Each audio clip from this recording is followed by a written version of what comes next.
Hello, so in today's lesson we'll be learning how to add or subtract fractions with whole numbers. Fractions with whole numbers are mixed fractions.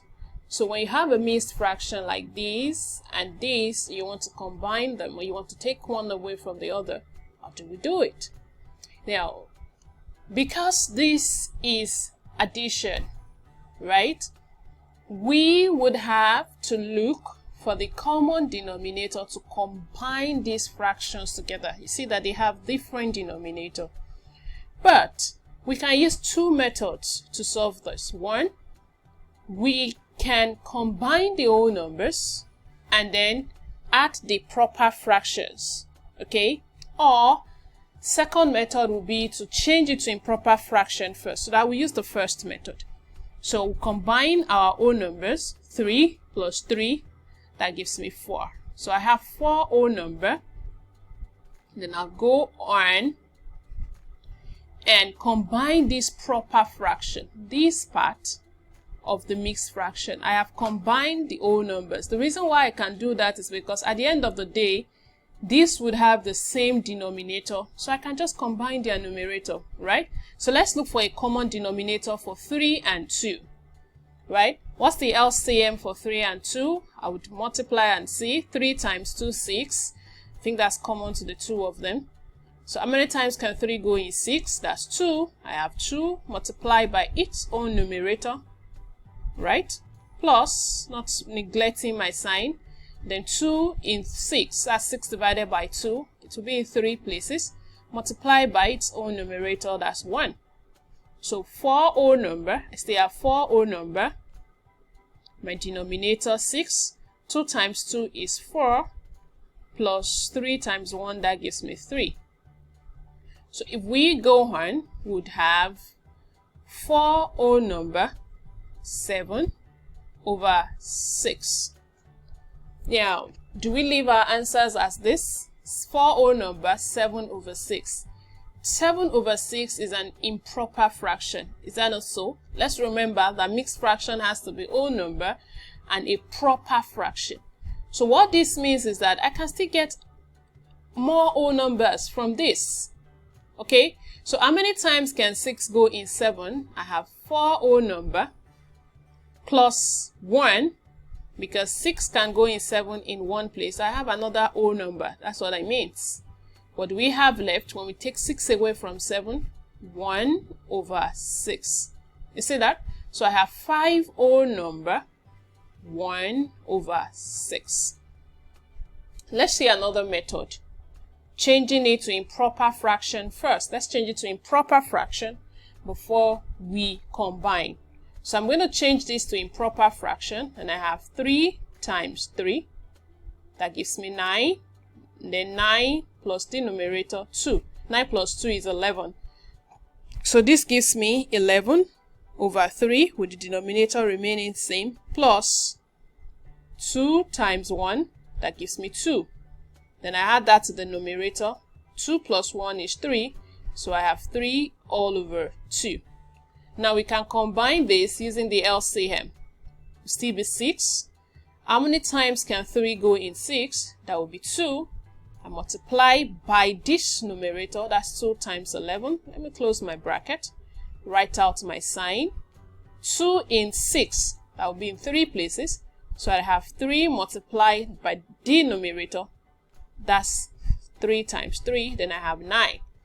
So we'll go ahead and solve this. 2 times 11 is 22, plus 3 times 3, that's 9, all over 6, right? So what do we have here? I would have 22 plus 9 is 31 over 6. Okay, so can you change this back to a mixed fraction? Because we can't leave our answers in as an improper fraction. What would this be? How many 6 can we get from 31? How many 6 can we get from 31? That will be 5, isn't it? So we have 5 whole number. What do we have left? 1 over 6. Okay, you see that we have the same answer just like when we did it here.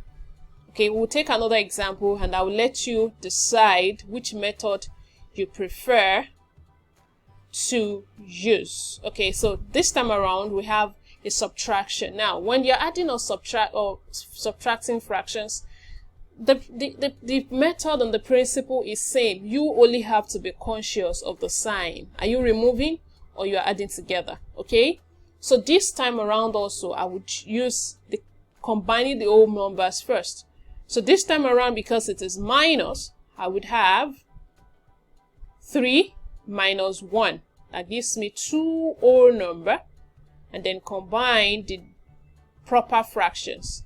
2 over 3 and 1 over 2. The common denominator is 6. How many times can 3 go in 6? 2. So I have 2 times 2. The 2 is this numerator, minus. How many times can 2 go in 6? That will be 3. So I have 3 times 1. So we'd have 2 whole number, 4 minus 3 over 6. And that gives us what? 2 whole number. 4 minus 3 is 1. 1 over 6. Final answer. Well, we use the other method and change it to improper fractions. So this case we have 3 times 3. That's 9 plus 2. We have 11 over 3. Take note of our signs. We have minus, and this becomes 2 times 1 is 2 plus 1. We have 3 over 2. Find our LCM. I've just multiplied the denominators. So I have 3 times 2 gives me 6. 3 goes in 6 in 2 places. So we have 2 multiplied by 11 minus 2 goes in 6 in 3 places. So I have 3 multiplied by 3. Then we have 22 minus 9 all over 6. So what is 22 minus 9? That should be 13 over 6. This is an improper fraction, and so we change it to a mixed fraction. How many times can 6 go? 13. That should be 2. Then we have 1 out of 6 left. Final answer, 2 whole number, 1 over 6. You see, we got the same answer regardless of the method. So let's see another example. This time around, I will only use the method combining the whole numbers. So now I have 6 whole number, 2 over 3 minus 1 whole number, 4 over 5. I'm just going to combine.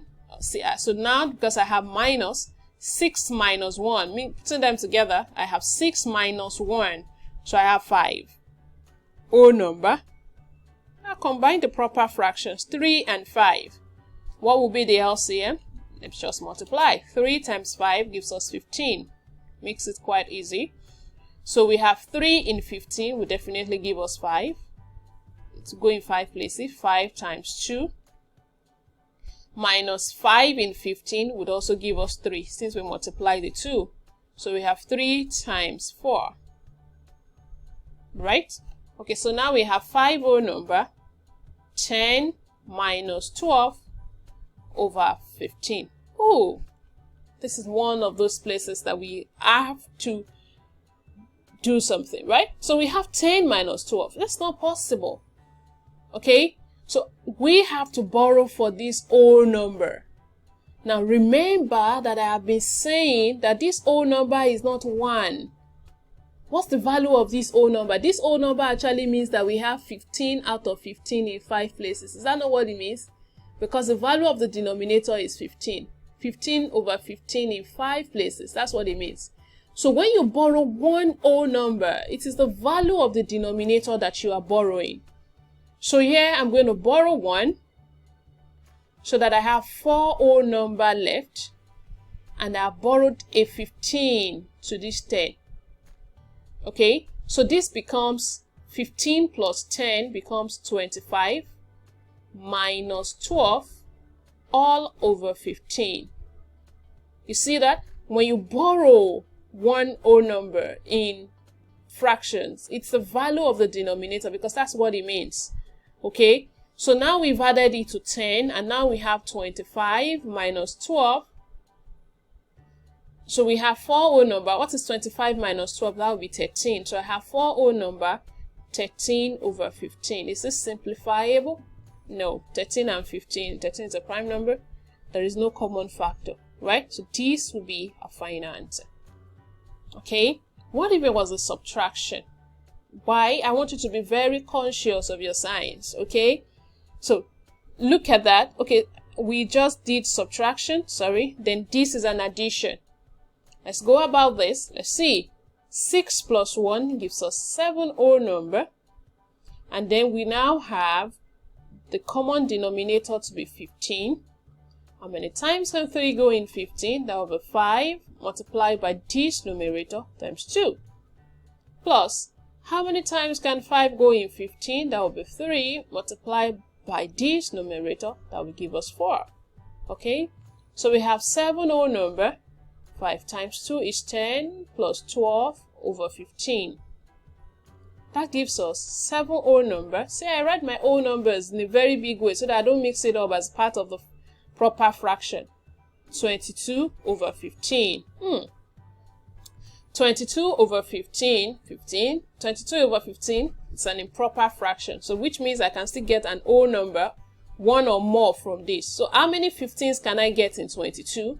I have 7 plus 1 extra whole number. What do I have left? If you take 15 away from 22, you should have 7 left. 7 over 15.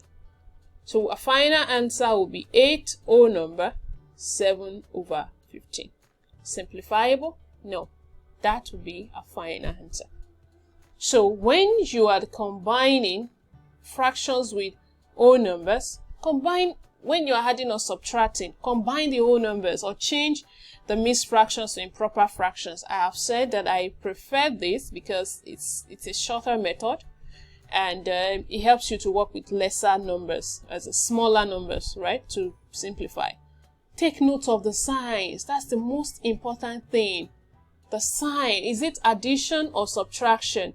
And then don't forget to always leave your answers in the simplest form.